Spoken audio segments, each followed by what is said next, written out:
नमस्कार, मैं हूं आपके साथ अभिषेक पुंडरी। जुलाई 2024 में बांग्लादेश की सड़कों पर लाखों की भीड़ उतरी। उस भीड़ ने अगस्त आते आते शेख हसीना को भगा दिया, कहीं कि जाने पर मजबूर कर दिया, बांग्लादेश छोड़ने पर मजबूर कर दिया। उसके बाद 18 महीनों तक मोहम्मद यूनुस सरकार के अंतरिम सरकार के सलाहकार के तौर पर काम करते रहे। हालांकि 6 महीने का उनका कार्यकाल था, लेकिन 18 महीने तक वो उसके बाद खींचते रहे। 12 फरवरी को बांग्लादेश में चुनाव होते हैं और प्रचंड जीत के साथ बीएनपी सत्ता में आती है।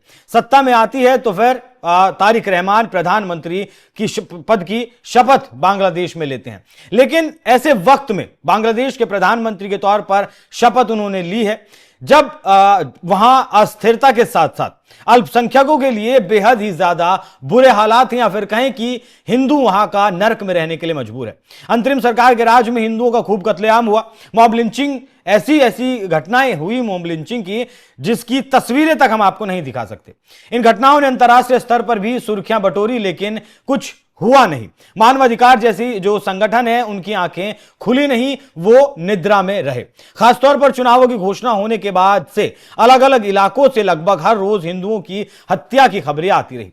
खासतौर पर नवंबर के अंत में फरवरी के पहले हफ्ते तक अल्पसंख्यकों के खून से बांग्लादेश का दामन रंगा रहा, रोज रंगता रहा।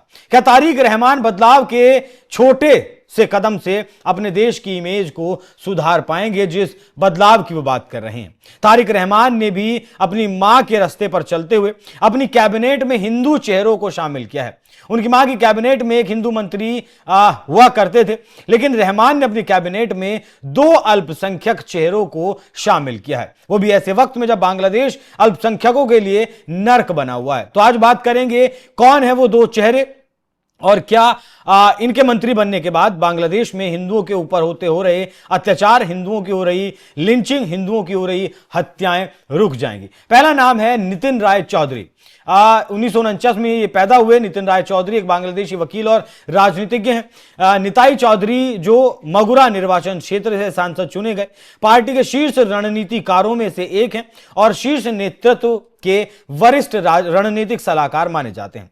उन्होंने जमात इस्लामी के प्रत्याशी को सीधी टक्कर में मात दी। 12 फरवरी को हुए चुनाव में 13वें संसदीय चुनाव में उन्होंने मगुरा 2 संसदीय क्षेत्र से जीत हासिल की। निताई राय चौधरी को 1,47,896 वोट मिले। उन्होंने जमात उम्मीदवार मुर्शीद बिल्लाह को 30,838 वोटों के अंतर से हरा। दूसरा नाम है दीपेन दीवान। ये दूसरे अल्पसंख्यक नेता दीपेन दीवान बौद्ध मेजोरिटी वाले चकमा एथनिक माइनॉरिटी ग्रुप से आते हैं। इन्होंने दक्षिण पूर्व रंगमंती जिले की एक सीट से जीत हासिल की। हालांकि उनकी धार्मिक पहचान साफ नहीं है कि क्यों कई लोग उन्हें हिंदू बताते हैं। दीवान ने अपने सबसे करीबी प्रतिद्वंदी के तौर पर एक निर्दलीय चकमा उम्मीदवार को हराया है।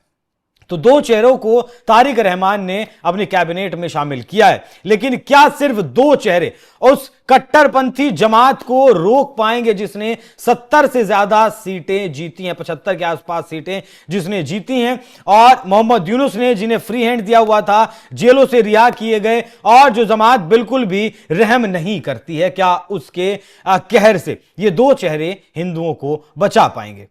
एक डेटा के मुताबिक अगस्त से नवंबर तक बांग्लादेश में 82 हिंदुओं की हत्या हुई, जिनमें कई लिंचिंग शामिल थी।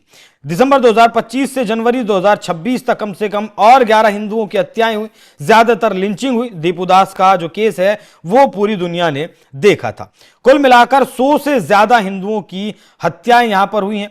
कुल मॉब लिंचिंग अगस्त 2024 से जुलाई 2025 तक ये घटनाएं 637 थी। ऐसी घटनाएं ये हुई थी। तो जब इतने बड़े पैमाने पर हिंदुओं को मारा जा रहा है तो ये अपने आप में एक बड़ा सवाल हो जाता है, और साथ में ये चुनौती तारिक रहमान के लिए भी है कि क्या वो बांग्लादेश के दामन पर हिंदुओं के खून से जो दाग लगे हैं, या फिर कहें कि बांग्लादेश का जो दामन हिंदुओं के खून से सना है, उसे साफ कर पाएंगे, हिंदुओं को बांग्लादेश में उनके अधिकार दिलवा पाएंगे? क्या वो भी मतलब हिंदू भी बांग्लादेश में खुली हवा में सांस ले पाएंगे, अपने अधिकारों के साथ जी पाएंगे?